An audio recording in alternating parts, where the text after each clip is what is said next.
Satu, dua, tiga. Baik, bismillahirrahmanirrahim. Assalamualaikum warahmatullahi wabarakatuh.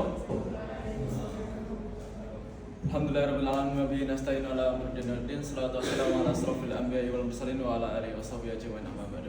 Baik teman-teman semuanya, hari ini saya akan mempresentasikan sebuah infografis saya yang berjudul Modul Interaktif Belajar Al-Quran Anak untuk Mengatasi Dampak Penonaktifan TPA di Sembohoitan. Jadi Sembohoitan ini adalah dosen saya sendiri.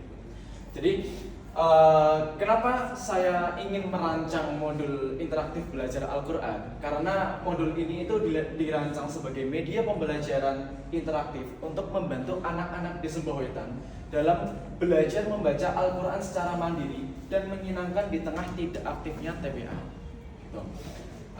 Jadi latar belakangnya adalah TPA di Sembohoitan saat ini tidak aktif karena tidak adanya pembimbing yang tetap. Jadi dulu saya itu waktu saya kecil dulu TPA-nya masih aktif karena pembimbingnya masih ada. Tapi selama saya menjadi mulai dewasa, mulai besar, itu ternyata TPA-nya sekarang sudah tidak aktif karena pembimbingnya sudah tidak ada yang mau untuk mengajari Al-Quran di masjid. Akibatnya kemampuan membaca Al-Quran pada anak-anak menjadi rendah. Diperlakukan media pembelajaran yang menarik, mudah dipahami dan dapat digunakan secara mandiri maupun dengan pendamping orang tua, atau bisa mereka pelajari sendiri nantinya di rumah. Lalu sasaran penggunanya adalah anak berusia 6-12 tahun, orang tua atau wali dari anak tersebut, lalu remaja masjid atau pembimbing belajar Al-Quran, dan masyarakat desa di Sembohoitan. Metode penelitiannya adalah pendekatan kualitatif, jenis penelitiannya studi kasus, lokasi penelitian di Dusun Sembohoitan, fokus penelitian dampak penonaktifan TPA terhadap rendahnya kemampuan membaca Al-Quran anak-anak di Sembohoitan. Metode pengumpulan datanya adalah observasi mengamati kondisi TPA yang tidak aktif dan kemampuan membaca Al-Quran anak. Melakukan wawancara dengan orang tua, anak, tokoh masyarakat, dan pembimbing yang pernah mengajar di TPA tersebut. Lalu dokumentasi dan studi literatur. Nah, kita masuk ke dampak penonaktifan TPA di Sembohoitan ini. Dampaknya itu adalah sangat banyak ya sebenarnya. Yang pertama adalah kemampuan membaca Al-Quran anak menjadi menurun. Bisa dilihat dari apa? Bisa dilihat dari kegiatan-kegiatan di masjid. Itu ada yang namanya tadarusan. Tapi yang tadarusan itu kebanyakan adalah remaja-remaja atau orang tua. Jadi yang anak-anak dari SMP sampai SD itu mereka bahkan tidak bisa membaca Al-Quran karena mereka dari kecil tidak diajari Al-Quran oleh orang tuanya atau oleh pembimbing-pembimbing yang ada di desa tersebut. Lalu anak jarang membaca Al-Quran di rumah karena tidak terbiasa. Nah, karena tidak terbiasa ini mungkin karena orang tuanya juga ya. Karena orang tuanya tidak bisa mengajari Al-Quran dan tidak ada yang mengajarkan Al-Quran di masjid, jadinya mereka tidak terbiasa membaca Al-Quran itu. Lalu motivasi dan minat belajar Al-Quran yang berkurang. Nah, mungkin dengan adanya modul interaktif belajar ini, mungkin mereka bisa termotivasi untuk belajar, untuk mereka mau berminat untuk belajar Al-Quran di masjid. Lalu terputusnya rantai pembelajaran Al-Quran di lingkungan masyarakat karena tidak ada kaderisasi untuk pembimbing pembelajaran Al-Quran tersebut. Akhirnya rantainya terputus, tidak ada yang mau meneruskan lagi untuk mengajar.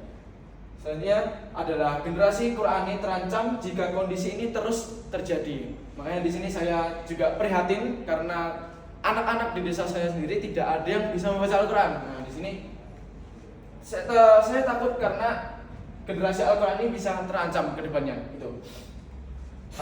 Selanjutnya masuk ke modul interaktif. Nah, modul ini nantinya akan mengenal huruf hijaiyah, yaitu alif, ba, ta, sa, jim, ha, kha.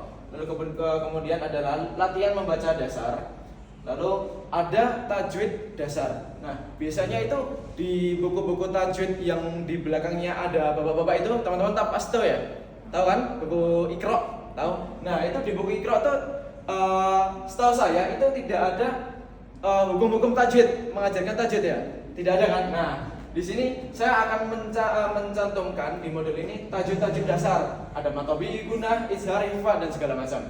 Lalu nantinya di situ juga akan ada doa-doa harian, doa-doa mau masuk rumah, mau masuk kamar mandi, mau masuk masjid, seperti itu. Lalu nanti juga ada evaluasi interaktif, yaitu latihan soal, tebak huruf, dan checklist pencapaian belajar mereka. Dan yang terakhir ada motivasi Islami, kata-kata motivasi dan kisah inspiratif Islam untuk anak-anak. Lalu apa manfaat modul ini? Nah, modul ini nantinya akan membantu anak belajar membaca Al-Quran dengan cara yang menyenangkan dan menjadi solusi ketika TPA tidak aktif atau tidak memiliki pembimbing. Nah, karena mereka sudah dikasih modul, mereka bisa belajar sendiri gitu. Selanjutnya adalah dapat digunakan oleh anak secara mandiri maupun bersama orang tua nantinya di rumah. Yang selanjutnya meningkatkan kemampuan membaca Al-Quran secara bertahap. Dan yang terakhir menumbuhkan kecintaan anak terhadap Al-Quran sejak dini. Keunggulannya dari modul ini adalah nanti akan menggunakan bahasa yang sederhana, yang mudah dipahami oleh anak-anak juga, dan menggunakan colorful. Nanti modulnya colorful, full warna dan ilustratif, biar mereka tertarik dengan modul ini. Lalu interaktif dan menarik, dilengkapi audio murotalah atau tutorial.